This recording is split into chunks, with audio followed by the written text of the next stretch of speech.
Okay, well, welcome to another GenieWorld Spark software webinar. I'm John Nelson, and today's exercise is based on the idea of using Spark to model a practical exercise. So what we're looking at is a maths activity, and it's about investigating angles. So as usual, the resources shown are downloadable from the GenieWorld website, and they include the angleater shape. So this is something that you'll print out, the children can cut out. I've gone for a sort of fish here, but there is another sheet where you've just got the basic sort of Pac-Man-like shape. The children can decorate, customize themselves just to make it a bit more fun, and perhaps remember the object of what they're doing for a bit longer. So I'll just come out of that. There is also a again, we'll introduce this directly through Spark. Right, so the other thing is the angleater. So I'll just open this up. This is a Spark slide that I've pre-prepared. So what I've got on here is the shape that we just looked at. So this is virtual, it's just the image pasted, but the children will have this cut out. And the idea is they're going to investigate objects, shapes around them, just to see if they can classify the angles. Don't forget, with Spark, we have an infinite page. That's more going. That's acute angles, less than 90 degrees. Right angles, 90 degrees. Obtuse angles, the ones over 90, less than 100. If you did want to go into reflex angles, then you may have to modify the shape. So it will be basically a semicircle. So we're going to model how the children are going to use it. So if I go back and select this image, then as we've seen before in previous webinars, images have 4 toggles. That's the resizing toggle. This is the rotate. That will be useful for lining that up. It looks a bit odd on my screen because it's a wide angle, so change slightly. Might give us 1 or 2 little issues, but not to worry.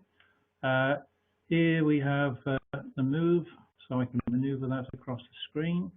And the idea is we've got a shape here we're going to demonstrate. If it fits into the mouth of my angle-eating fish, then it's less than 90, it's an acute angle. Now we've got a slight problem here because, again, from previous webinars, if you remember, we've got layers. Think of it a bit like you're pasting pictures into a scrapbook. Whichever one I paste in first is going to be covered by anything I paste on top. So what I need to do is go down to the bottom left, the menu toggle, and I'm going to change the order. Now this won't solve it entirely, but let's bring that to the top, and we can see now that sits on the top, but it's covering the angle. So I'm not quite there yet. I go back to my menu toggle, open that up, and what I want is show toolbar. So if I click on there, I get this little slide bar here. This is to do with transparency. So what I'm going to do is slide this, and we go to about, let's go in the middle, so aiming for 50. Oh, it's near enough. No, I lost it. Let's go 53, that will do. If I slide that across now, then we can see the bottom layer through the top layer.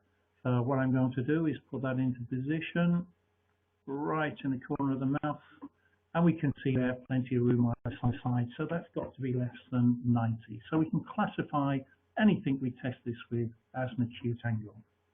So let's move down the page. So let me just move that down. And this is our right angle. So go back to select. Let's maneuver this across. And I need to rotate where, as I said, with a wide angle screen, it doesn't quite work, but you can see the idea. Then that should fit exactly in the mouth. So that would be classified as a right angle. And finally, what I'm going to do is go down the screen again. Let's move that across. And this definitely is too big for my angle to swallow. So that's over 90. We can classify that as an obtuse angle. So very simple exercise which I model so all the children can see on the boards. They'll cut out their shapes and then they can go and record their investigations either from things they have around them or wherever they are asked to go. So a very simple exercise, a very simple way of introducing different types of angles. Okay, what I'm going to do now is go onto a new page. So we're going to assume that we've made progress with angles and we're now ready to use protractors. We're ready to measure accurately. So what I need to do is find the maths tools. If I go to View, the Toolbar and Maths Toolbar. If I click on there, again I have a floating toolbar with some of my maths tools in. So let's go for the protractor first of all. So if I click on there, there it is. I can move that around my screen.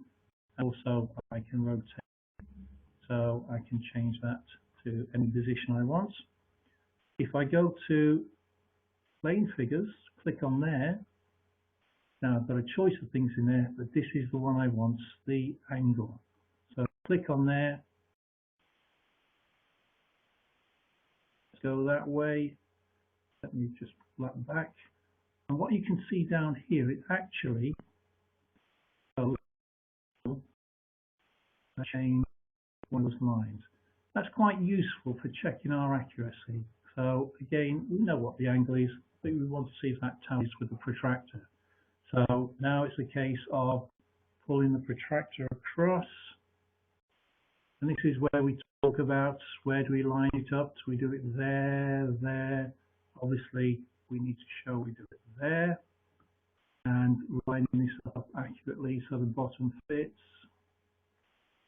And there, there's 60 there.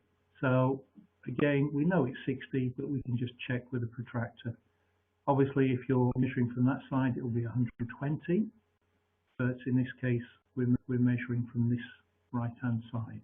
So again, it's a simple way of showing how you can use the protractor. Very simple, very easy to model that. And again, ready for a practical exercise from the children. Right, just going to show one more thing. Now, this is going to a new page. I think this, I'm going to exit that. And what I'm going to do here, I'm going to go into Tools, and I'm going to go into Window Player. Now, Window Player is a really useful thing in Spark. Window Player allows you to save any Word documents or Microsoft documents, Office documents, such as PowerPoint, Excel. So when I click on there, I get this window and I go to Open File. Now this is going to go to the file I last used, which was the Angle Eater resource file. And I've got the activity sheet in here that I'm going to give to the children. And if I click on there, open that, my sheet, and again the window can be resized. I can make it maximum. But the good thing is, this is actually a live Word document. So I go in there, what sort of angle is it? Well, from our previous works, I'll be able to say that's an acute angle.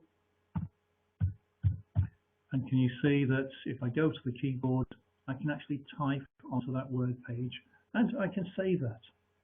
So the idea of this, let's go to minimize or, sorry, restore. Open it out. I might want to go over there. Flatten down. So estimate. Now here I've still got the use of my board. So estimate, well, it's less than 90, between 0 and 90. So again, might have suggestions from the children. Let me pick up a pen. So somebody might say 40 degrees. Oops. Somebody might say 60. Let's go for 50 in the middle. So we can have a whole range of suggestions. Sorry about the writing. And then might come to an agreement, and we can put that actually onto our Word document. So again, it's a way of something the children are going to attempt. So again, very useful tools, a nice way of introducing different subjects, different activities to the children, virtually model it, and again for the plenary we can come back and perhaps together fill in this document. So nice things that you can do with Spark, build those into your lessons, makes it nice and straightforward, and hopefully will help the children when they come to practical activities. So thank you for that. That's another useful way, I hope, of using Spark. It's such a good piece of software. There's a whole range of ways that you can use it. So thank you for that. Just going to close that. Do I want to save that? So I can actually save that document if I want. No. Close that down. No. Let's go back and close the meeting. So thank you very much. This will be recorded. So again, if you want to relook at that, share with colleagues. There's also the sheets with the instructions on resources if you do want to repeat that. So thank you very much, and that's the end of the meeting.